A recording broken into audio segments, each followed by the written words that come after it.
민수기 16장 말씀을 세 번째 살펴보고 있습니다. 첫째 시간에는 고라의 반역이 어떻게 시작되고 진행되었는가를 살펴봤고, 지난주에는 하나님께서 개입하셔서 경고하시는 내용을 통해서 우리가 상고할 내용들을 나눴고, 오늘은 나머지 부분들, 모세가 경고하는 내용, 하나님이 심판하시는 내용, 그리고 심판 이후의 상황, 향로를 어떻게 처리했는가 하는 것과 바로 그 다음 날 이어진 또 다른 반역 사건, 이 네 가지 내용을 함께 나누려고 합니다. 먼저 25절에서 30절은 모세의 경고인데 두 부분으로 나눠집니다. 25절에서 27절은 하나님의 명령, 24절에 나오는 하나님의 경고의 말씀을 받은 즉시로 회중에게 그 하나님의 경고를 전달하는 내용입니다. 본문을 보면 모세가 곧바로 일어나서 다단과 아비람에게로 갔고 이스라엘 장로들이 모세를 따랐다, 이렇게 이야기합니다. 여기서 말하는 이스라엘의 장로들은 민수기 11장에서 세웠던 70장로를 가리키는 것 같은데, 그들은 고라의 반역에 동참하지 않았고 모세를 지지한다는 의미에서 모세의 뒤를 따랐던 것으로 보입니다. 24절에 보면 하나님께서는 이스라엘 회중에게 고라 무리로부터 떠나라 라고만 간단하게 말씀을 하셨지만, 이 본문에서 모세는 조금 더 구체적인 행동 지침을 제시합니다. 기본적으로 당신들은 이 악한 사람들의 장막에서 물러서시오 라고 말하지만, 거기에 덧붙여서 그들에게 딸린 어느 것 하나도 건드리지 마시오. 건드렸다가는 그들의 죄에 휘말려 함께 망할 것이요 라고 말합니다. 그래서 이 부분을 보면 24절에 나오는 하나님의 명령과 이어지는 모세가 전달하는 경고의 내용에 차이가 난다 하는 것을 볼 수 있습니다. 그런데 우리가 이제 일반적으로 기억하고 있는 중요한 원리 중에 하나는 하나님의 말씀에 더하지도 말고 빼지도 마라 그랬는데, 하나님의 말씀이 예를 들어서 한 줄 주어졌다면 모세가 그 한 줄의 말씀만 전하면 문제가 없는데 두 줄, 세 줄 이렇게 전하는 것이 어떻게 보면 말씀에 더하는 것처럼 보인다는 거죠. 그래서 이런 경우들이 사실 성경에 종종 나옵니다. 대표적인 예를 들자면 여호수아 6장에 보면 여리고성 전투와 관련해서 내려진 하나님의 명령이 앞에 나오고, 뒤에 여호수아가 하나님의 명령을 이스라엘 자손들에게 전달하는 내용이 나오는데, 이 부분도 여호수아의 발언 내용이 더 많습니다. 그리고 또 역대하 20장에 보면 이제 브라가 골짜기 이렇게 하는데, 여호사밧 시대에 외적이 쳐들어왔을 때 하나님이 어떤 사람을 통해서 대적을 어떻게 대해야 하는가를 예언의 말씀으로 주시는데, 실제로 여호사밧 왕은 백성들과 의논해서 주어진 하나님 말씀보다 더 많은 것을 합니다. 예를 들면 적이 오면 맞서서 나가라 이렇게 하셨는데, 제일 앞에 찬양대를 세워서 나가는 그런 식으로 행동을 합니다. 그런 식으로 하나님께서 주시는 말씀과 인간이 어떤 전달하거나 이해하거나 해석하는 내용이 더 많은 경우를 성경에서 우리가 종종 볼 수 있는데, 이런 경우에 우리가 생각할 수 있는 가능성은 크게 두 가지입니다. 보수적인 입장에서 볼 때요. 하나는 앞에 기록이 짧게 돼 있지만 사실 하나님이 뒤에 전달되는 내용만큼 많은 말씀을 뒤에 전달되는 내용만큼 말씀을 하셨는데, 기록을 할 때 앞에서는 요약해서 압축적으로 기록을 하고 전달할 때는 하나님의 말씀을 다 전달했을 것이다. 이렇게 볼 수도 있고, 또 하나는 기록된 대로 하나님은 요만큼만 말씀하셨는데 이 말씀을 전달하는 과정에서 모세나 여호수아나 여호사밧 같은 사람들이 그 말씀을 나름대로 묵상하고 해석하면서 거기에 뭔가를 더 덧붙여서 그 내용을 더 잘 이해하고 그 내용을 더 잘 순종하기 위한 부분이 덧붙여졌다. 이렇게 이제 둘 중에 하나 가능성이 있을 것 같습니다. 둘 다 뭐 어느 경우엔 딱 이 경우다 이렇게 말하기는 힘든데 저는 두 번째 경우도 가능성이 꽤 높다고 생각을 하는데, 앞에서 말씀드린 것처럼 그럴 경우에 이제 우리가 이런 본문을 대할 때 꺼리껴지는 게, 이제 말씀에 더하지도 말고 빼지도 말라고 그랬는데 왜 모세는 여호수아는 여호사밧은 이렇게 하나님의 말씀에 뭔가를 더하고 있나? 이건 좀 잘못하고 있는 게 아닌가 하는 어떤 불편한 마음을 품을 수 있을 것 같습니다.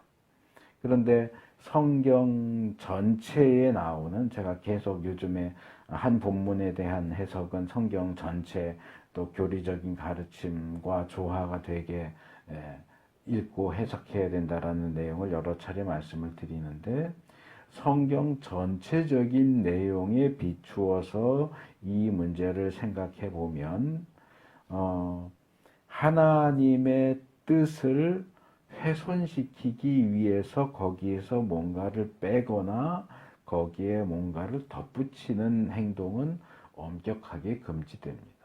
하나님의 뜻을 훼손시키려는 의도로 하는 것. 하지만 그렇지 않은 경우에 지금 제가 예를 든 오늘 본문 여호수아 6장, 역대하 20장처럼 하나님의 말씀과 하나님의 뜻에 위배되지 않는 선에서는 어느 정도의 하나님이 주신 말씀에 대한 자율적인 이해, 해석. 그러니까 어떤 분은 뭐 그렇게 얘기하는 분도 있더라고요. 오늘날 예배는 잘못됐다. 고대의 예배를 보면 그냥 예배 시간에 성경 말씀을 읽기만 했지 설교 같은 거 없었는데 요즘 교회에서 예배 시간에 설교하는 거 문제가 있다. 그냥 성경만 읽으면 되지 설교가 굳이 필요하냐, 뭐 이런 얘기를 하는 분도 있는데 저는 거기에 동의하지 않아요. 성경에도 설교하는 내용이 나오잖아요. 신약에도 나오고 구약에도 나오고. 그래서 하나님의 말씀을, 하나님이 뜻하신 바, 하나님이 말씀하고자 하시는 바를 그냥 툭 던지면 회중들이 이해를 하지 못하니까 그 이해를 돕기 위해서 좀 더 쉽게 풀어서 이야기를 하는 것이 이제 말하자면 설교인데, 그런 어떤 초등학생 놓고 막 영어로 막 얘기하면 초등학생이 알아들어요? 아이가 알아들을 수 있는 수준으로 설명을 해줘야 될 게 아니에요. 그게 이제 말하자면 설교인데, 그 선에서 하나님의 뜻을 훼손하지 않고 하나님의 말씀의 정당한 의미를 훼손하지 않는 그 한도 내에서는 자율적으로 이해하고 뭔가 좀 더 덧붙여서 설명하고 하는 그런 것에 대해서는 어느 정도 성경 자체 안에서도 허용하고 있지 않는가. 여기서 모세가 하나님의 경고의 말씀에 뭔가 더 덧붙여서 뭐 건들지도 말아라, 만지지도 말아라 덧붙이는 거에 대해서 성경 본문이 모세가 지금 잘못 얘기하고 있다, 하나님의 말씀이 덧붙이고 있으니까 이건 잘못된 거다라고 비난하거나 책망하는 내용이 나오지 않는 것 같다는 거지. 여호수아 6장도 마찬가지고 역대하 20장도 마찬가지고 주어진 말씀에 무엇인가 조금 플러스 돼서 전달되거나 행해지는 내용에 대해서 이거는 감히 할 수 없는 신성모독적인 발언을 하고 행동을 하는 거다, 이렇게 정죄하지 않는다는 거예요. 그다음에 성경 안에서도 이런 방식은 어느 정도 수용되고 허용되는 그런 부분이 아니겠는가 하는 것 하나 말씀을 드릴 수 있고, 또 하나는 지금 제가 예를 드는 구약만 주로 예를 들었지만 구약이나 신약에 나오는 내용은 우리 시대하고 근원적인 차이점이 있는데 뭐냐 하면 그 시대는 성경 말씀이 기록되던 시대라는 거예요. 다르게 말하면 그 시대는 성령의 영감이 작용하던 시대고 성령께서 영감하셔서 몇몇 사람들에게 말씀을 기록하게 하셨던 시대고 이 시대는 성령의 영감이 없어요. 성령의 영감은 성경이 기록된 시대에만 특별하게 작용했던 것이고 성경이 66권 성경이 완성된 이후로는 더 이상 성령의 영감은 없어요. 그러니까 제가 종종 그 말씀을 드렸지만 신약의 마태가 구약 말씀을 인용하면서 구약에 이런 말씀이 있는 것은 이렇게 된 것을 예언하기 위해서다 이렇게 설명을 하는데 그 중에는 우리가 납득할 수 없는 것이 있단 말이에요. 예를 들면 예수님이 헤롯을 피해서 애굽으로 도망갔다가 다시 피난했다가 돌아오잖아요. 그렇게 예수님이 애굽에 갔다가 오신 것에 대해서 마태는 호세아서를 인용하면서 내가 내 아들을 애굽에서 불렀다. 출애굽 사건 얘기를 끌어오면서 이 출애굽 사건이 예수님이 애굽으로 피난했다 오실 거라고 하는 것을 예언한 내용이다라고 설명하는데 호세아 본문은 그런 의미가 아니거든요. 예수님 얘기가 아니거든요. 그냥 이스라엘 얘기예요. 내가 이스라엘을 출애굽시켰다 그 얘기인데 그걸 끌어다가 엉뚱하게 예수님이 애굽으로 피난 갔다 온 내용에다가 적용을 시킨단 말이에요. 오늘날 어느 목사나 신학자가 그렇게 주장했다면 욕 엄청 먹었을 거예요. 그런데 성경의 저자인 마태가 그렇게 얘기하니까 우리 입장에선 이거 마태가 틀렸어라고 말할 수가 없다는 거예요. 마태복음은 성령의 영감으로 마태가 기록한 하나님의 말씀이니까. 그러니까 거기에는 어떤 특별한 성령의 영감 또 구약에 우리가 일반적으로 봐서는 이해할 수 없는 어떤 그 배후에 숨어있던 의미를 성령님께서 끌어내서 마태로 하여금 그렇게 이해하고 해석하고 기록하게 하지 않으셨느냐라고 그렇게 이해를 하지만 오늘날 목사와 신학자들은 성경을 그런 식으로 이용하면 안 돼요. 왜냐하면 오늘날 목사와 신학자에겐 성령의 영감이 없거든요. 그렇기 때문에 그런 부분을 명확하게 구분해서 성경이 기록되던 구약과 신약 시대 안에서는 어느 정도 그런 측면, 성령의 영감이라는 측면을 염두에 두고 그 내용들을 이해하고 납득해야 되지만 성경에서 그랬으니까 오늘날 나도 해도 되겠네, 우리도 해도 되겠네. 그러면 거의 이단 소리 듣기가 쉬워요. 그래서 그런 부분에 어떤 정경의 기록, 성령의 영감 이런 어떤 신학적인 개념들을 명확하게 알아야 이 성경 말씀을 이해하고 해석하고 적용하는 데 있어서 잘못 가지 않을 수가 있어요. 그런데 이런 부분은 따로 교육을 받지 않으면 뭐 정경이니 성령의 영감이니 이런 개념들을 일반 성도들이 갖기가 어렵잖아요. 그러니까 그냥 나름대로 성경 읽으면서 모세도 그랬고 여호수아도 그랬고 여호사밧도 그랬으니까 나도 지금 저렇게 하면 되겠네 이렇게 말할 수 있는데 그건 좀 위험한 생각이다. 그래서 성경 시대 안에서 특별히 정경이 기록된 성령의 영감이 작용하던 시대라고 하는 어떤 시대적인 특수성. 그리고 제가 예를 든 모세나 여호수아나 여호사밧 같은 경우에 하나님의 말씀은 짧게 주어졌지만 그 짧게 주어진 그 말씀과 그 말씀을 하시는 하나님의 의도에 위배되지 않는 그런 한계 안에서의 어느 정도의 자율적인 이해와 전달, 해석 이런 것들은 하나님이 허용해 주신 것으로 보인다. 그러나 오늘날 우리가 제가 아까 설교를 예를 들었지만 설교는 설교죠. 물론 칼빈이나 루터 같은 경우는 목사의 설교도 하나님의 말씀이다 이렇게 주장하긴 했어요. 그러니까 조건이 대신 붙죠. 목사의 설교가 성경의 가르침에 위배되지 않는 한도 내에서는 목사의 설교도 하나님의 말씀이다. 이렇게 얘기했지만 오늘날 우리가 듣게 되는 많은 설교들은 하나님의 말씀의 그 바운데리, 테두리 안에 머무르기보다는 너무 많이 넘나들고, 선을 넘으면 안 된다고 그랬잖아요. 설교하다가 TV 얘기도 하고, 뉴스 얘기도 하고, 정치 얘기도 하고, 드라마 본 얘기도 하고, 그런 거 하는 거는 하나님의 말씀이라고 말할 수가 없어요. 물론 하나님의 말씀의 뜻을 잘 이해하기 위해서 예를 든다는 측면에서는 어느 선까지는 수용할 수 있을지 모르겠지만, 저는 길게 하지만 대부분 교회에서 설교 한 20분 하잖아요. 20분 설교하면서 10분 드라마 본 얘기하면 그게 하나님의 말씀이라고 할 수 있을까요? 그거하고는 좀 달라요. 그래서 어쨌든 본문을 통해서 우리가 좀 이러한 점들 조금 까다로울 수 있고 조금 신학적인 부분이긴 하지만 이런 부분에 있어서도 우리가 좀 분별하면서 본문을 읽는 것이 필요하다 하는 것을 좀 말씀을 드렸고요.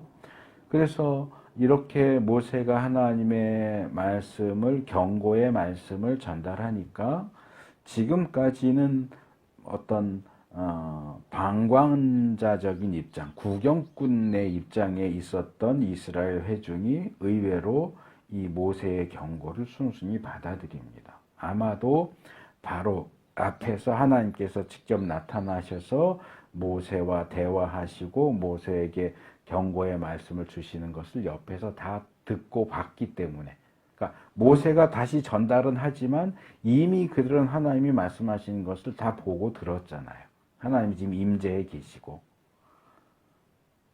그리고 모세가 다시 전달하지만 그건 결국 하나님이 직접 말씀하시는 거나 마찬가지니까 거기에 대해서 반발하거나 이러지 않고 그냥 순순히 그 경고의 말씀을 받아들이고 고라 일당이 머무르고 있는 그 거처에서 떠납니다. 물러납니다.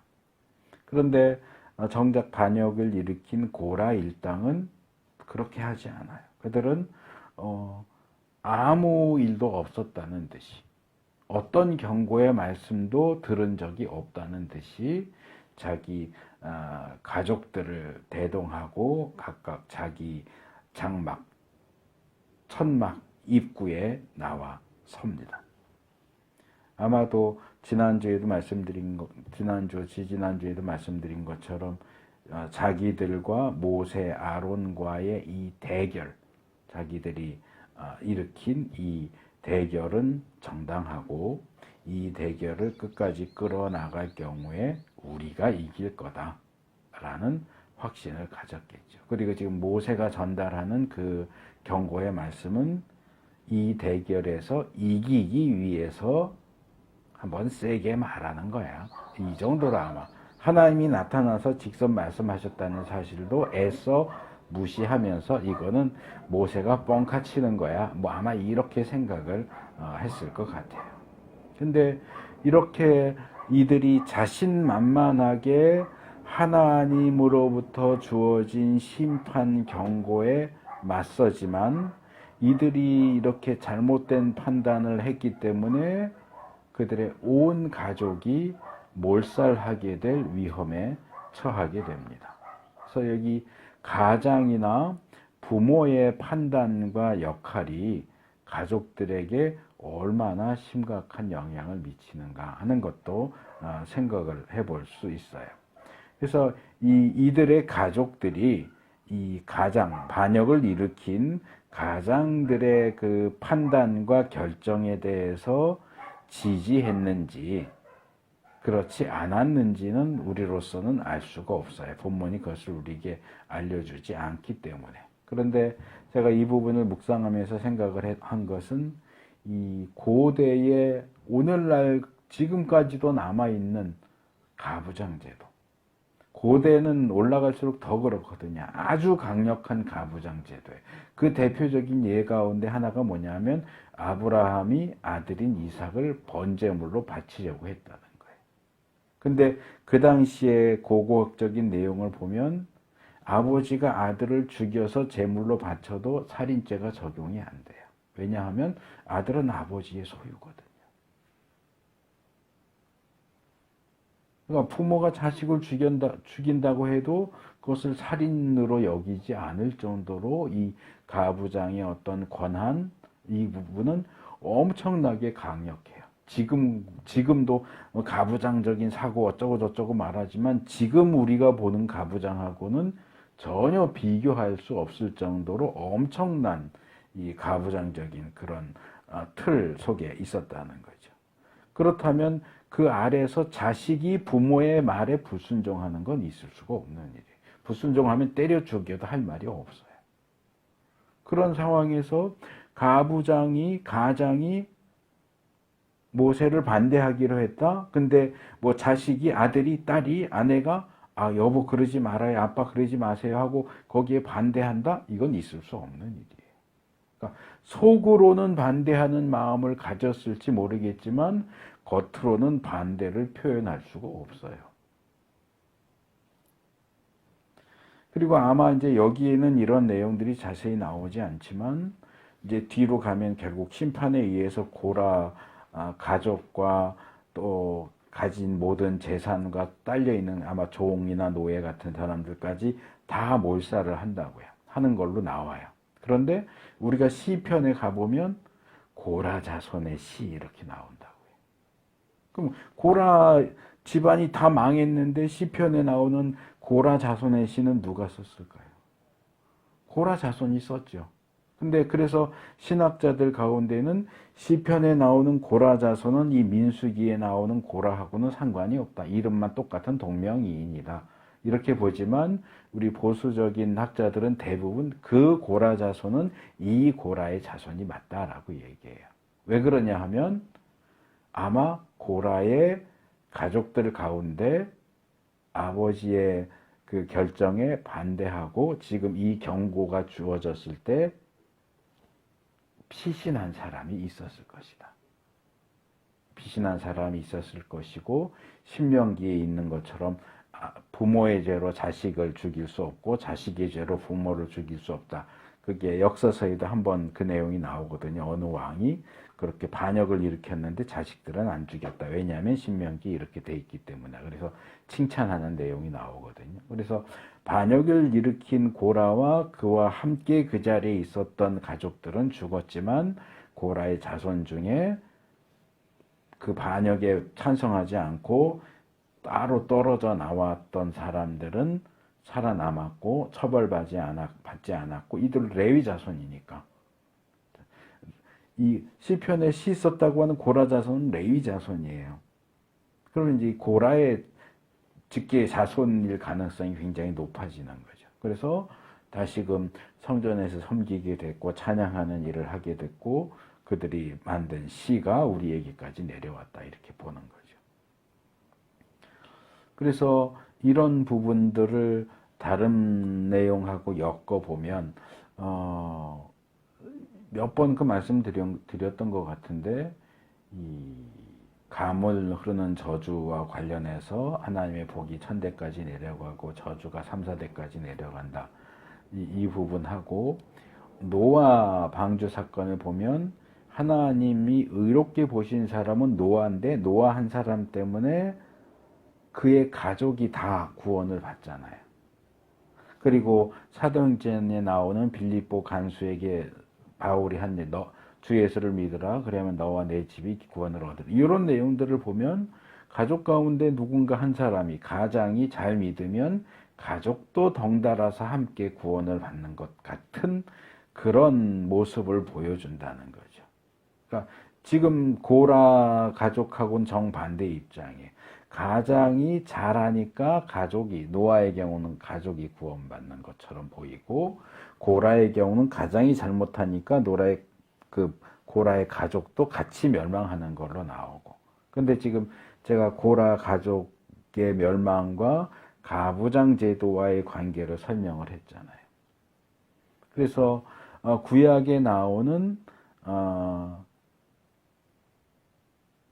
구원과 노아의 경우처럼 고라의 경우처럼 구원과 멸망에 있어서 가족 또는 자녀가 가부장과 직접적으로 연결되는 것처럼 보이는 이 부분은 고대의 가부장적인 이 틀, 그 문화적인 틀을 반영하는 것으로 봐야지 이것을 성경의 절대적인 원리로 보아서는 안 된다.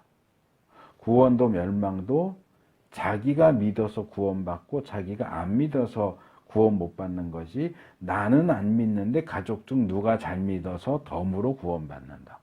나는 잘 믿는데 가족 중에 안 믿는 사람이 있어서 덤으로 멸망당한다. 이런 일은 없다는 거예요. 그게 가장 대표적으로 에스겔 18장이 아주 확실하게 모든 사람은 자기의 죄로 죽는다. 부모도 자식의 죄로 죽지 않고 자식도 부모의 죄로 죽지 않고 모든 사람, 모든 영혼은 자기의 죄로 죽는다. 이게 성경 전체를 관통하는 원칙인데 그 원칙에 안 맞는 것 같은 모습, 노아 가족이나 고라 가족이나 이런 내용들이 나오니까 이것을 성경 전체의 가르침에 비추어서 이해를 해야 하는데, 정리하자면 그렇게 원칙에 맞지 않아 보이는 부분은 이 아주 강력한 가부장 제도가 제도 때문에 보여지는 어떤 문화적이고 제한적인 어떤 예라고 봐야지, 이것을 절대적인, 성경이 얘기하는 절대적인 원칙으로 이해하면 그것은 그 내용을 잘못 이해하는 것이다. 그래서 이 고라의 자녀들도 가족들도 고라 때문에 다 멸망하게 된다. 그래서 이 28절, 23절 모세의 경고 두 번째 부분으로 넘어오면 이 모세가 이 고라 일당에 대한 앞으로 행해질 심판과 관련해서 누구도 딴소리를 할 수 없도록 아주 확실하게 단속하는 내용을 이야기합니다. 그래서 이제부터 발생할 고라 일당에 대한 심판은 모세 자신의 뜻이 아니라 하나님의 결정에 의해서 심판이 행해지는 것이고, 이 심판이 하나님의 특별한 의지, 강력한 의지를 보여준다는 것을 입증하는 증거로서 이들에 대한 심판, 이들의 죽음이 일반적인 죽음이 아니라 아주 특별한 죽음이 될 것이다. 그래서 이들에 대한 심판은 너희들이 듣도 보도 못한 일, 그런 방식으로 행해질 텐데, 땅이 그 입을 벌려서 그들과 그들에게 딸린 모든 것을 삼켜서 그들이 산채로, 스올, 이제 이 스올은 죽음의 세계예요. 죽으면 가는 세계. 아직 천국 지옥의 개념이 명확하지 않고 그냥 저승, 이 정도로 이해하면 좋아요. 산채로 죽음의 세계로 내려가게 되는 것을 너희가 볼 것이다. 근데 이제 실제로는 지진만이 아니고 불로도 죽는 사람들이 나오죠. 그래서 지진과 불 두 가지 수단을 통한 심판이, 하나님이 이들에 대한 심판을 얼마나 엄중하게 하시는가, 이들을 처단하고자 하시는 하나님의 뜻이 얼마나 강력한가 하는 것을 보여주죠. 그래서 제일 마지막 부분에, 그래서 그렇게 죽은 그들은 주님을 업신여겨서 벌을 받았다는 사실을 알게 될 것이다. 그러니까 이들이 심판받아서 죽은 것에 대해서 아무도 딴소리 할 수 없어. 이건 하나님이 진노하셔서 특별한 방법으로 지진과 불로 그들을 심판하셨고, 왜냐하면 그들이 하나님을 업신여겼기 때문이야. 이 하나님을 업신여겼다는 얘기는 지난주, 지지난주에 두 번 정도 말씀을 드렸어요. 하나님이 이미 아론의 제사장, 아론 가문의 제사장직에 대한 것을 출애굽기 28장에 분명하게 말씀하셨는데, 이들은 모세를 통해서 전달된 그것을 거부했고 하나님의 뜻을 받아들이지 않겠다라고 했죠. 그게 이제 결국 하나님을 업신여긴다는 거죠. 그래서 이제 31절에서 35절을 보면 이제 실제 심판에 대한 내용이 나오는데, 모세의 발언이 마치자마자 즉각적으로 심판이 행해집니다. 이 반역의 무리가 딛고 서 있는 땅바닥이 갑자기 갈라지면서 이 갈라진 틈으로 반역자들과 그들의 집안, 반역의 주동자인 고라를 따르던 모든 사람과 그 따르던 사람들의 모든 소유가 땅 속으로 빠져버립니다. 그리고 그 갈라졌던 틈은 다시 닫혀버립니다. 근데 이 본문은 제가 지금 이렇게 설명을 했지만, 제가 설명하거나 우리가 일반적으로 이해하는 것과는 다른 방식으로 이 장면을 묘사하는데요. 마치 땅이 살아있는 생물인 것처럼, 땅이 어떤 목적 의식을 가지고 행동하는 것처럼 땅이 그 입을 벌려서 그 모든 것을 삼켜버렸다. 그리고 그래서 그들을 산채로 스올로 내려가게 했고 그들 위에를 덮어버렸다. 그러니까 땅이 그랬다. 마치 무슨 판타지 영화나 소설에서 이 뭐 사막 같은 데 가면 그 땅 속에 기어다니는 거대한 지렁이 닮은 그런 괴물이 갑자기 훅 튀어나와서 사람들 확 삼키고 땅속으로 쑥 들어가는 듯한 그런 장면처럼 보여요. 땅이 입을 벌려서 반역의 무리를 삼켜버리고 다시 땅이 다 닫혀버렸어요. 그렇게 해서 반역의 무리와 그들에게 속한 모든 것이 한순간에 이스라엘 회중 가운데서 사라집니다. 마치 존재하지 않았던 것처럼 없어져 버립니다. 그러니까 그들로부터 어느 정도 거리를 두고 멀찍이 떨어져 있었지만 정말 듣도 보도 못한 일이 지금 생겼잖아요. 그것을 보고 아주 극심한 공포에 사로잡힌 이스라엘 회중은 저게 갈라진 게 우리한테 와서 우리도 삼켜버리면 어떡하지? 우리도 저기 빠지면 어떡하지? 두려워서 땅이 우리마저 삼키려 하는구나 하면서 소리를 지르면서 도망갑니다. 근데 이걸로 심판이 끝나는 게 아니고 다시 한번 주님으로부터, 이건 아마 이제 레위기 10장에서 살펴봤던 것처럼 지성소로부터를 뜻하는 것 같아요. 지성소로부터 불이 나와서 분향을 하던 250명을 다 불태워 죽입니다. 그래서 이 부분이 레위기 10장에 나오는 사건하고 아주 비슷하죠. 향로가 나오고요, 분향이 나오고요, 주님 앞으로부터 나오는 불이 있고요, 그 불로 죽어요. 그러니까 구체적인 정황은 조금 다르지만 아주 비슷한 항목들이 세세하게 일치하는 그런 내용들이 나옵니다. 그래서 이 부분을 보면 뭐 크게 문제가 없을 것 같지만 앞의 내용하고 비교하면 이거 상당히 이해하기 어려운 문제가 나옵니다.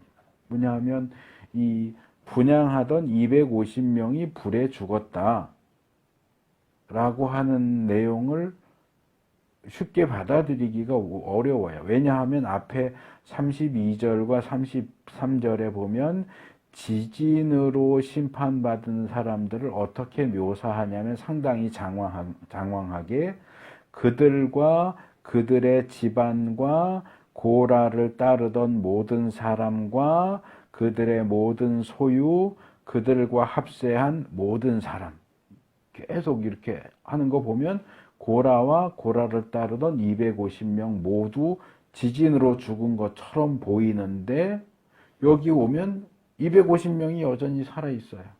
그러면 앞에 지진에서 누가 죽은 거예요? 고라하고 고라 가족만 죽고 고라를 따르던 250명은 아직 살아있는, 고라, 다단, 아비람, 뭐 요렇게 그 가족들만 세 가족, 네 가족만 죽고 250명은 멀쩡히 살아 있다가 불에 의해서 죽은 것 같이 보이는데 지진에서 죽은 사람들에 대한 묘사를 보면 몇 명 안 되는 사람처럼 보이지 않는다는 거예요. 거기 그냥 별 생각 없, 뒤에 불에 의한 심판을 생각하지 않고 앞 내용을 읽으면 250명 다 지진으로 죽었구나라고 생각할 정도로 굉장히 거창하게 장황하게 묘사를 하고 있다는 거죠.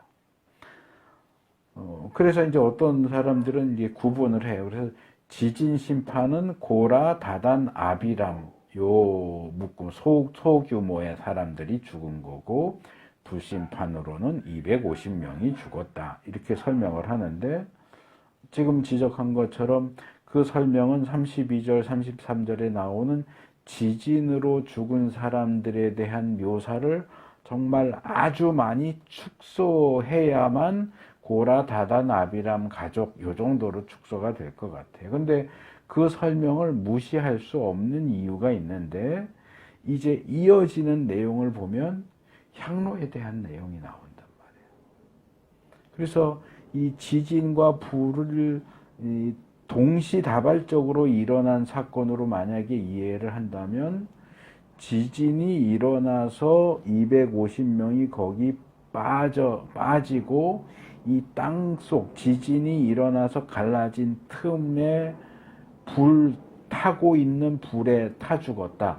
아니면 불에 타 죽은 그 사람들이 지진이 일어난 그 갈라진 틈으로 떨어졌다. 뭐 이렇게 볼 수도 있을 것 같은데 문제는 뭐냐 하면 그러면 그들이 들고 있던 향로도 다 땅속으로 가라앉아 버려야 되는데 250명의 향로가 그대로 남아 있다는 거죠.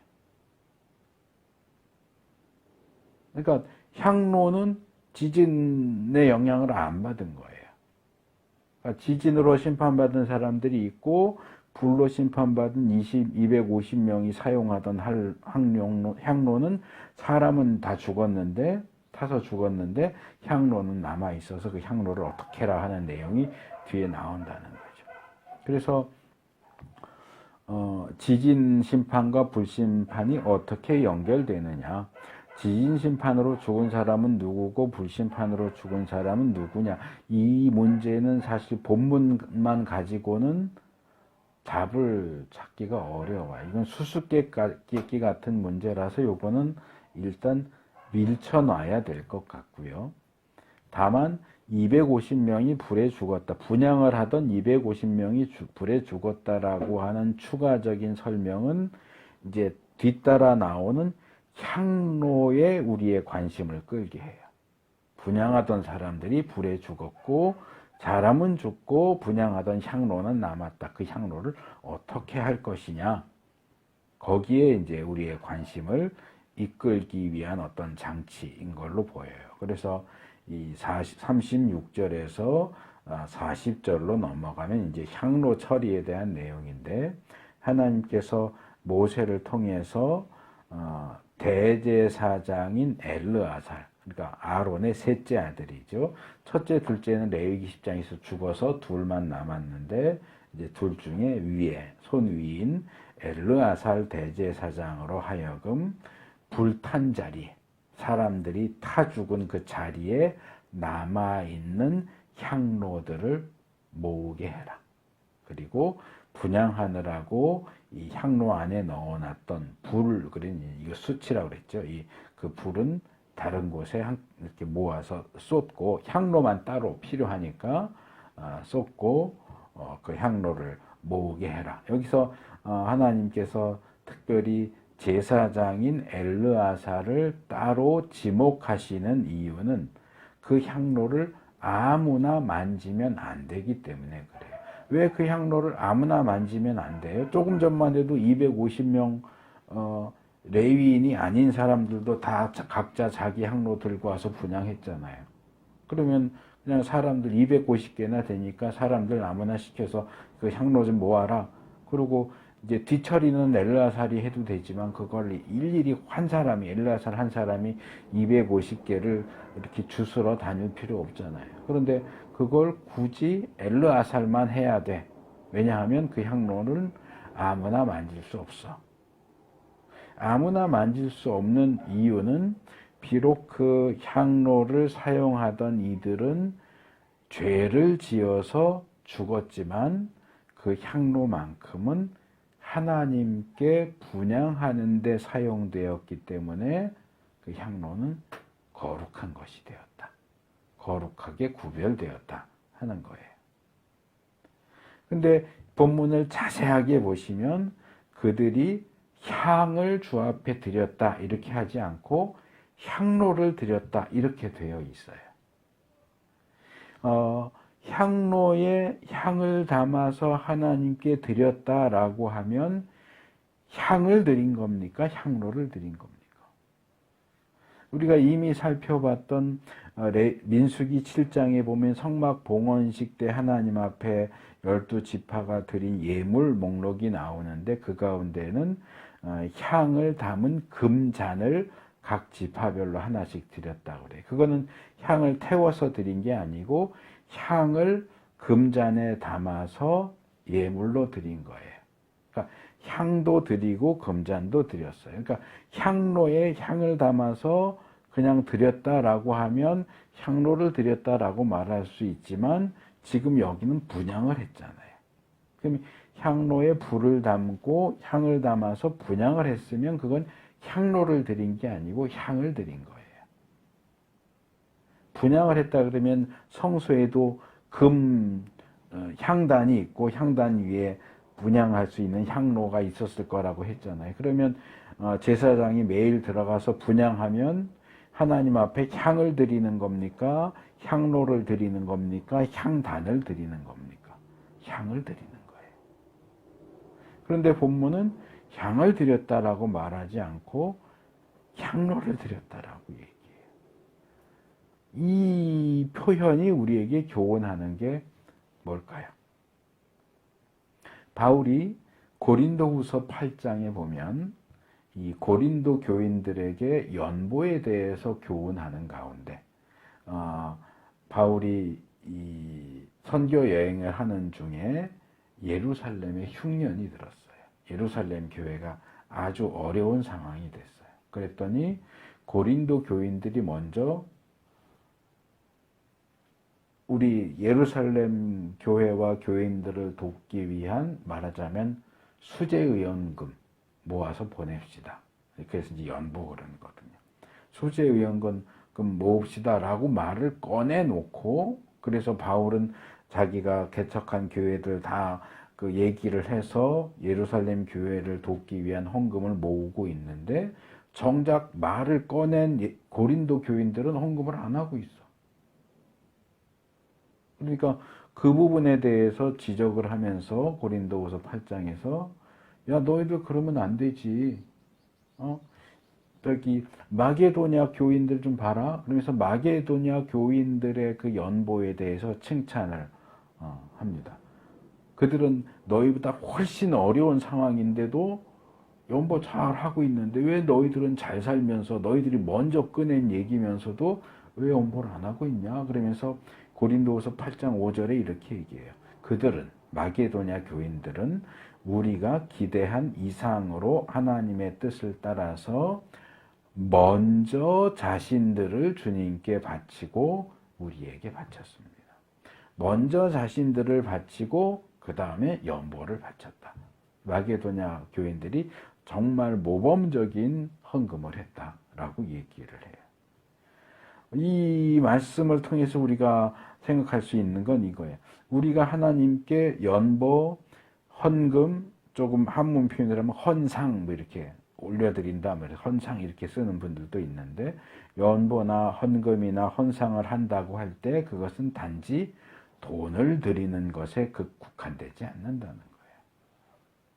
이건 물질을 드리는 것만이 아니라 우리가 하나님을 섬기는 모든 영역에 적용되는 원리인데 돈이든 시간이든 재능이든 무엇이 되었든 간에 그것을 하나님 앞에 바치기 이전에 먼저 우리 자신을 바쳐야 되는 거예요. 우리 자신을 바친다는 의미에서 돈도 드리고 시간도 드리고 재능도 드리는 것이지 자신은 바치지 않으면서 돈만 드리는 거. 그거는 껍데기. 알맹이가 빠진 껍데기. 중요한 건 돈이 아니고 나예요. 자신을 하나님께 바치는 게 중요하고, 나를 바친다는 상징적인, 대표적인 의미에서 돈을 바치는 건데, 나는 안 바치면서 돈만 바치면서 바쳤어요 하는 거는, 그건 껍데기만 드리는 거란 말이에요. 그거는, 흔히 말하는 대로 안고 없는 찐빵이고, 물 없는 오아시스예요. 가장 중요하고 본질적인 것이 빠지고 껍데기만 드리는 그런 껍데기만의 헌신은 하나님이 받으시지 않는다. 두 개가 같이 가야 된다. 이들의 분향은 향과 함께 향로를 바치는 것이었다. 우리의 헌금은 돈과 함께 우리 자신을 바치는 것이어야 한다. 그래서 돈만 드리면 나는 없어도 괜찮아 라고 생각하는 사람이 있다면 그것은 굉장히 큰 착각을 하는 겁니다. 그래서 하나님께서는 이 놋향, 청동이죠. 이 시대에는 황동이 없다고 그랬죠. 이 푸른색, 청록색깔 청동 향로들을 망치로 두들겨서, 그럼 찌그러지겠죠. 그럼 계속 두들겨서 이제 넓적하게 청동판을 만드는 거죠. 여기 이제 한 곳에는 제단에 씌우라 그랬고, 한 곳에는 제단 위에 씌우라 그랬는데, 이건 이제 이 위에는 위쪽만을 가리키는 게 아니고 표면을 얘기하는 거죠. 출애굽기에서 이 번제단 제작에 대해서 말씀을 드렸는데, 기본 틀은 나무로 짜고 그 바깥을 청동으로 씌웠다고 그랬죠. 덮었다고 그랬죠. 그러니까 청동으로 덮어져 있는 부분에다가 이것을 아마 이제 불로 가열을 해서 붙였겠죠. 같은 쇠니까. 완전히 이거는 물론 기술적으로 녹여서 이렇게 매끈하게 붙였을 수 있을 텐데, 제 생각에는 일부러 토박하게 붙였을 것 같아요. 붙인 티가 나도록 일부러 그렇게 붙였을 것 같아요. 그래서 1년 번제단은 1년 내내 불이 타고 있잖아요. 그러니까 이 청동을 씌웠다고 해도 이게 뭐 녹아내릴 수도 있고 닳아서 얇아질 수도 있으니까 계속 보강을 하긴 해야 했을 것 같다라는 얘기를 그때 했지만, 여기서는 사실 보강의 의미로 붙이는 것은 아니고 경고의 의미로 붙이라는 거죠. 청동 향로를 다 망치로 두들겨서 납작하게 만들고 그것을 번제단 외벽에 붙여라. 그래서 이 향로는 하나님께 분향하는 데 사용되었기 때문에 거룩한 것이고, 그래서 아무나 만지면 안 된다라고 하면서도 다른 한편으로는 이 향로들이 원래 죄를 짓고 목숨을 잃은 사람들이 사용하던 것이다. 38절. 불에 타 죽은 사람들이 드렸던 것이다. 39절. 그래서 이 향로의 출처를 두 번이나, 부정적인 측면에서 두 번이나 강조를 하죠. 그래서 이것을 번제단에 덧붙이는 것은 단순한 보강을 위해서가 아니라 경고를 위해서다. 그래서 이스라엘 사람들은 제사를 드릴 때마다 번제단 앞에 나와야 했고, 번제단 앞에 설 때마다 거기에 덧대어진 청동 향로를 펼쳐서 만든 청동판. 그래서 아까 말씀드린 거예요. 이런 목적을 위해서 이것을 매끄럽게 덧붙이기보다는 투박하게 아마 덕지 붙였지 않았을까. 뭐 이건 제 상상이에요. 그래서 그 번제단에 붙여진 청동판을 볼 때마다 고라의 반역 사건을 떠올려야 되는 거예요. 그걸 떠올리게 하려고 일부러 붙인 거예요, 거기다. 그래서 이 청동판은 민수기 15장 끝에 나왔던 이 옷자락 끝에 하는 술, 청색끈하고 비슷해요. 그 술과 청색끈은 긍정적인 방향으로 우리를 이끌고 상기시켜요. 하나님을 생각하게 하고 하나님의 말씀을 생각하게 하는 반면 이 번제단에 붙인 청동판은 부정적인 측면으로 우리를 이끌어요. 고라의 반역을 생각나게 하고 고라가 받은 심판을 생각나게 해요. 그러니까 바꿔 말하자면 술과 청색끈이 당근이라면 여기에 붙여진 청동판은 채찍인 거죠. 그래서 40절에 보면 번제단에 덧붙여진 청동판이 교훈하는 게 뭐냐? 두 가지로 얘기 나옵니다. 첫째는 아론 자손이 제사장이 아닌 다른 사람들은 어느 누구도 절대로 주님 앞에 가까이 가서 분향할 수 없다. 둘째, 누구든지 그렇게 했다가는 고라와 그와 합세하였던 사람들처럼 된다. 그러니까 제사장 직분은 하나님이 정하신 그 사람만 할 수 있고 그 사람만 하나님 가까이 가서 분향하고 불도 등잔 때 불도 끄고 켜고 진설병에 떡상에 떡도 거기다 배열하고 또 꺼내오고 하는 그 일을 제사장만 할 수 있지 아무나 하고 싶다고 해서 할 수 있는 게 아니다. 허락받지 않은 제사장이 아닌 사람이 감히 그렇게 하겠다고 나섰다가는 고라 일당처럼 심판을 받아서 죽을 것이다. 그래서 38절에서는 경고라고 그랬죠. 경고를 위해서 붙여라 그랬네. 이 경고라고 번역을 했는데 여기 사용된 히브리 단어는 오트예요. 오트는 신호, 표식 이런 영어로 말하면 사인이에요. 사인. 뭐 교통 표지판 꼭 경고가 아니 뭐 우회전 금지, 뭐 낙상 위험 이건 이제 경고의 의미지만 여기 뭐 우회전, 좌회전, 비보, 좌회전 이거는 경고가 아니라도 사인이죠. 그러니까 이 청동판은 사인이에요. 고라의 반역과 고라의 심판을 이렇게 지시해주는 사인. 근데 이게 이제 40절에 오면 상기시키려 한 것. 길게 번역했는데 이건 지크론 그래서 기념물, 기록, 회상 그런 뜻이. 개역에는 기념물이라고 번역이 되어 있어요. 그러니까 기념물. 우리가 뭐 어디 산에 갔다 오면 기념물을 뭐 사오잖아요. 그러니까 고라의 반역 사건에 대한 기념물이에요. 경고이자 사인이자 기념물.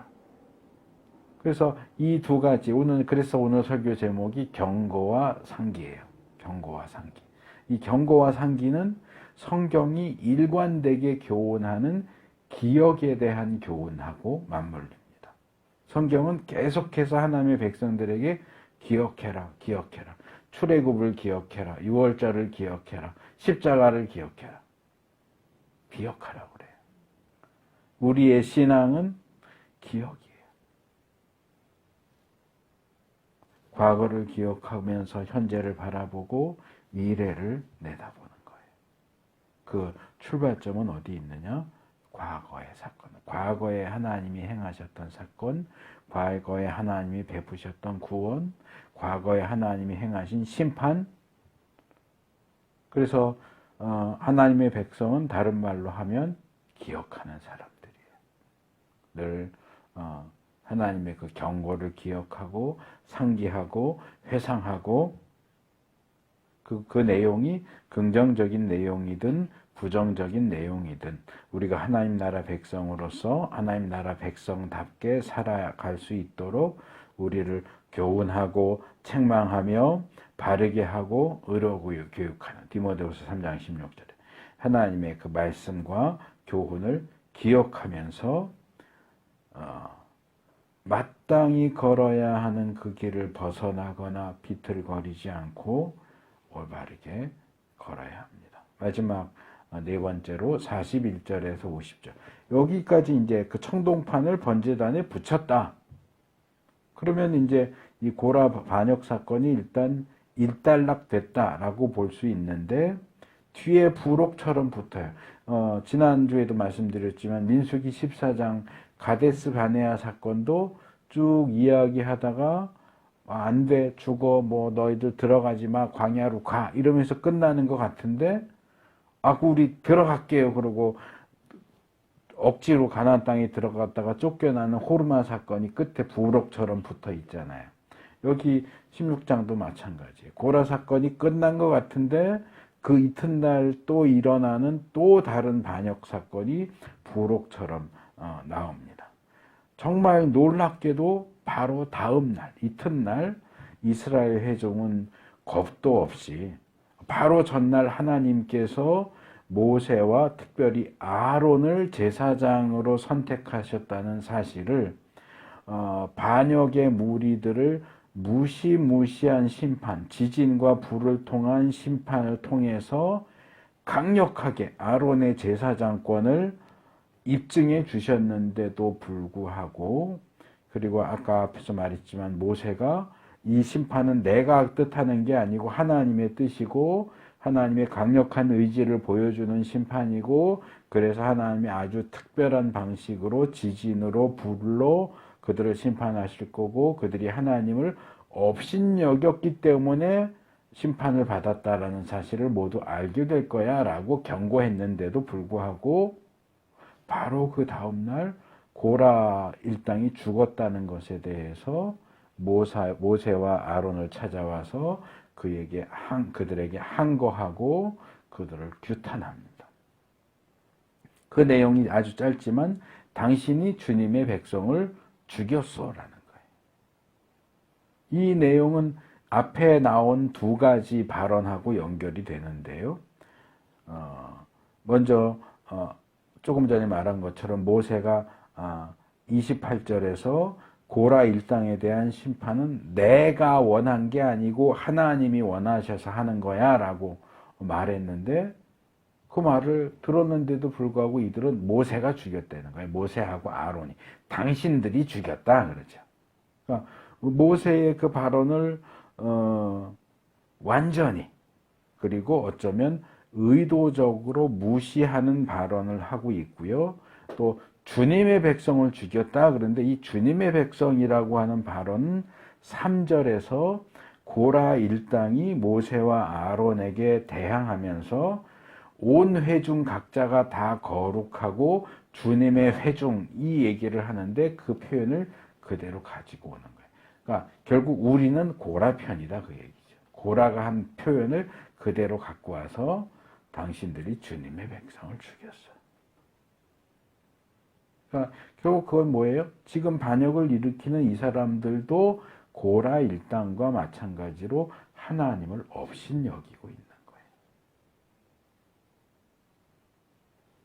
그래서 이번에도 똑같이 또다시 하나님이 갑자기 회막에 임하시고, 구름 가운데 회막에 임하시고, 회막 앞으로 모세와 아론을 부르시고 너희 두 사람은 이 회중에게서 떠나라.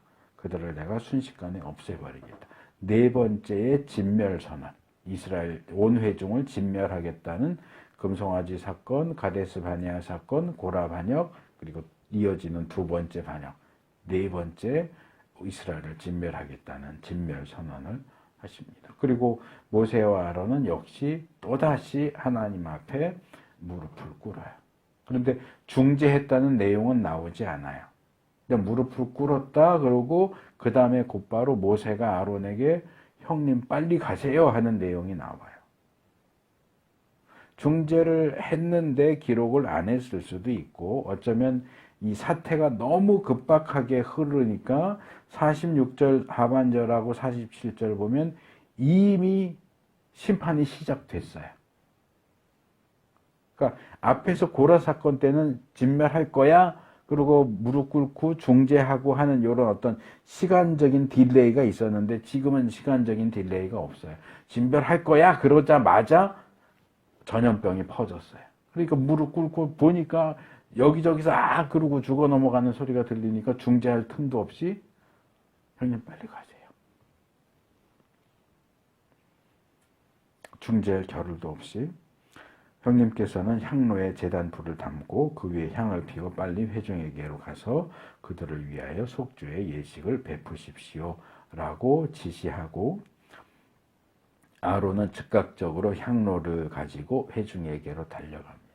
고라 사건에서도 향로가 나오고 여기에서도 또 향로가 나와요. 대결하는데도 향로가 사용되었고 속죄를 위해서도 향로가 사용되고 있어요. 반역 무리가 사용했던 향로는 경고와 기억을 위해서 번제단에 덧붙여졌고 아론의 향로는 번제단에 불을 담아서 속죄하는 용도로 사용되죠. 그래서 이 앞의 상황과는 정반대로 이번에는 하나님의 진노가 극심해서 그 분노가 바로 터져 나왔어요. 아마 이 하나님의 진노가 누적되었기 때문에 그렇지 않을까 하는 생각도 드는데 그것이 바로 터져 나와서 재앙, 전염병이 순식간에 내려집니다.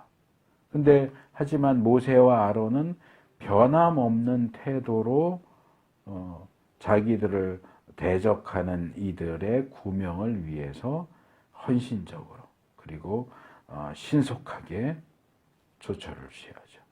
모세는 분향을 통해서 속죄 예식을 베풀라고 지시했고 아론도 분향으로 백성을 위해서 속죄 예식을 베풉니다. 이것을 위해서 아론은 무섭게 퍼져나가고 있는 전염병의 한가운데 본문에 보면 살아있는 사람과 죽은 사람 사이에 섰다 그래요. 그러니까 이렇게 쭉 줄 서 있는데 전염병이 이쪽 끝에서 시작해서 쭉쭉쭉 가는 거예요. 계속 퍼져나가요. 그러니까 요 선 이쪽은 죽어 있고 요 선 이쪽은 살아 있는데 이 선이 점점점 일로 가고 있는데 그 선 있는 자리에 선이 이동하는 그 자리에 아론이 향로를 들고 선 거예요. 이건 잘못하면 아론도 같이 죽어 넘어갈 수 있는 상황인데 하나님은 그 분향을 받으시고 재앙을 전염병을 즉각적으로 그러니까 전염병이 아론을 못 넘어간 거예요. 그랬는데도 이미 재앙으로 죽은 사람이 14,700명. 더 큰 반역에서는 250명, 기껏해야 250명, 뭐 300명도 안 되는 사람이 죽었는데 이 부록처럼 나오는 반역에서는 14,700명이 죽어요. 근데 이 레위기의 속죄에 대한 속죄 제사나 속죄일에 대한 내용을 보면 속죄를 위해서 뭐 송아지, 염소, 양, 심지어는 가난하면 가루, 곡식가루도 드리지만 분향만 해가지고 속죄를 이루는 내용은 나오지 않아요. 근데 여기는 제사도 안 드렸고요. 제물도 안 드렸고요. 그냥 분향만 했어요. 분향만 했는데 분향만으로 속죄를 하죠. 그래서 이거는 이 모세 율법에 안 나오는 방식인데 모세와 아론이 뭔가 하나님이 명령하지도 않으신 뭔가 미심쩍은 방법으로 속죄를 하려고 한 게 아닌가 생각할 수도 있지만 하나님이 그 분향을 속죄의 예식을 받으셨다라는 거죠. 받으셨다면 하나님이 문제 삼지 않았는데 우리가 문제 삼을 수는 없죠. 그래서 이것을 특별한 비상사태에 부득이하게 긴급하게 취해진 특별한 비상조치를 하나님께서 특별한 은혜로 허용하셨다. 그러니까 이건 일반적인 게 아니에요. 그러니까 이 장면을 보고 굳이 속죄제사 안 드려도 되네, 속죄일 안 지켜도 되네, 아주 쉽게 분향만 해도 죄 사함 받네, 나도 그래야 되겠다. 속죄제사 안 드리고 속죄일 안 지키고 분향만 해야 되겠다. 이렇게 생각하는 사람이 있다면 그 사람도 재앙을 받게 될 겁니다. 이건 우리의 편의를 위한 게 아니고 그만큼 상황이 심각하고 긴급했음을 보여주는 거지 이걸 내가 편하게 죄사함 받게 해주려고 분양만 해도 괜찮아 그 얘기를 하는 게 아니라는 거죠. 그리고 제일 마지막에 재앙이 그치고 나서야 아론이 회막 어귀에 있는 모세에게 돌아왔다 그러면서 16장이 끝나요. 근데 저는 이 부분도 이게 그냥 단순히 이제 모든 상황이 끝났어. 모든 상황이 끝나고 아론이 이제 모세에게 돌아왔어. 뭐 이런 얘기일 수 있는데 저는 요것도 뭔가 특별한 의미가 있을 수 있겠다라고 생각을 해요. 왜냐하면 고라 반역 사건이 일어났을 때 그 사건을 해결하기 위해서 어디에 모였어요? 회막 어귀에 모였어요.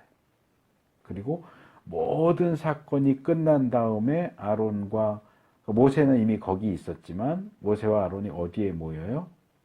회막 어귀에 모여요. 그러니까 문제가 발생했을 때 그것을 해결하기 위해서 모인 장소도 회막 17절, 18절, 19절 계속 나와요. 회막 어귀가. 그리고 문제가 모두 끝난 후에도 회막으로 모여요. 보통 그렇게 하잖아요. 뭐 모임하면 뭐 기도해서 끝나고 기도해서 시작하고 기도해서 끝나고 뭐 예배로 시작하고 예배로 끝나고 이렇게 보통 많이 하지만 지금 여기도 회막에서 시작해서 회막으로 끝나는 모습. 다르게 말하면 문제 해결뿐만 아니라 우리의 삶의 모든 부분이 하나님에게서 시작해서 하나님 위에서 끝나야 한다. 그래서 오늘 경고와 상기, 이 향로를 처리하는 것에 대한 38절과 40절에 나오는 두 단어, 경고와 상기 두 단어를 가지고 오늘 설교 제목으로 삼았는데 이 경고와 상기라는 이 표현은 또 바울이 고린도전서 10장 11절에서 이런 일들이 그들에게 일어난 것은 본보기가 되게 하려는 것이며 그것들이 기록된 것은 말세를 만난 우리에게 경고가 되게 하려는 것입니다.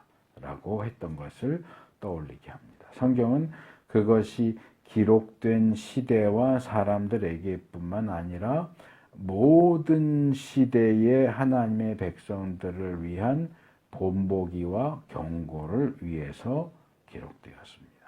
그래서 오늘 본문이 우리에게 경고하는 것, 오늘 본문이 우리에게 기억하라고 하는 것이 무엇인지 주의를 기울이고 잊지 마시고 기억하는 사람으로서 하나님 앞에 설 수 있는 우리 모두가 될 수 있기를 바랍니다. 우리 주 예수 그리스도의 은혜와 아버지 하나님의 사랑과 성령님의 교통하심이 말씀을 들으며 하나님이 경고하시는 것, 하나님이 기억하라고 하시는 것 하나도 놓치지 않고 꼭 붙들고 걸어가기를 소원하며 그런 우리를 하나님께서도 붙들어 주시기를 간구하는 주의 백성들 각 심령 위에 그 가정과 학업과 직장 위에 진리와 자유의 교회와 속한 모든 권속들 위에 특히 이 시간 사선을 넘고 있는 조정수 권사님 또 가족들